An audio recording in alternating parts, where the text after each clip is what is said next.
తదుపరి సంకీర్తన పద కవితా పితామహులైన తాళ్లపాక అన్నమాచార్యుల వారి రచన. ఉవిదలాల అన్న సంకీర్తన.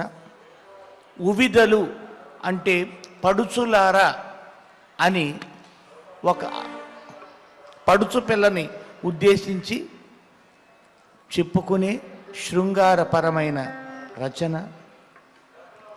పాడేవారు ప్రకృతి. చిన్న అమ్మాయి పిట్ట కొంచెం కూత ఘనం అనే రీతిలో ప్రకృతి ఆలపిస్తారు. పరమపురుషుడైన వెంకటేశ్వర స్వామికి ప్రకృతి అంటే ఎంత ఇష్టమో ఈ ప్రకృతి పాట మీద కూడా అంత ఇష్టమేమోనని భావిస్తూ ఈ సంకీర్తన మోహన రాగములో సమ్మోహనంగా స్వరపరచబడింది. పాట వినండి.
శకటాసురు మర్సించినాడు అచ్చపు బాలుడై శకటాసు